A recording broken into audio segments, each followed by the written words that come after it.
2022 বিশ্বকাপের quarter final থেকে বিদায় নেওয়ার পর অনেকেই হয়তো পর্তুগাল দলের সুপারস্টার ক্রিস্টিয়ানো রোনালদোর শেষ দেখেছিলেন 41 পেরিয়ে যাওয়া বয়সে আরেকটি বিশ্বকাপ খেলা, যেখানে ছিল একরকম অসম্ভব। সেখানে পর্তুগিজ এই মহাতারকা আবারও প্রমাণ করলেন তার অভিধানে অসম্ভব বলে কিছু নেই। সব সংখ্যা এবং অনিশ্চয়তাকে উড়িয়ে দিয়ে রেকর্ড ষষ্ঠবারের মতো বিশ্বকাপ খেলতে নামছেন CR7।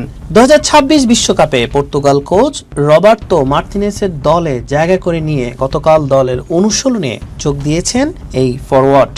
অনুশীলনে যোগ দেওয়ার একটি ছবি সামাজিক যোগাযোগ মাধ্যমে পোস্ট করে রোনালদো লিখেছেন, বিশ্বকাপ মিশন শুরু।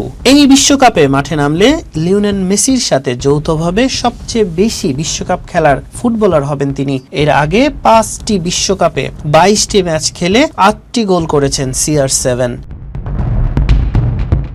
পর্তুগালের কোচ মার্তিনেস এক সাক্ষাৎকারে দাবি করে বলেছেন, রোনালদোর জয়ের ক্ষুধাই তাকে এই পর্যায়ে টিকিয়ে রেখেছে। তিনি বলেন, ক্রিস্টিয়ানো রোনালদো কোনো নির্দিষ্ট শিরোপা জেতার জন্য খেলেন না। 2030 বিশ্বকাপেও রোনালদোর খেলা নিয়ে কোচ জানান, তরুণ প্রজন্মের জন্য রোনালদোর এই মানসিকতা এবং পেশাদারিত্ব এক বড় উদাহরণ হয়ে থাকবে।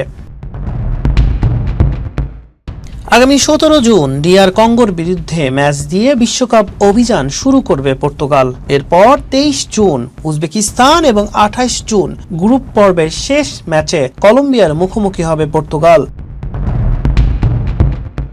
দীর্ঘ ক্যারিয়ারে সম্ভাব্য প্রায় সব অর্জন থাকলেও রোনালদোর শোকেছে কেবল একটি বিশ্বকাপ শিরোপার অভাব রয়েছে। ভক্তদের এখন একটাই প্রত্যাশা, অধরা সেই বিশ্বকাপ ট্রফি ছুঁয়েই যেন ফুটবলকে বিদায় জানান এই কিংবদন্তি।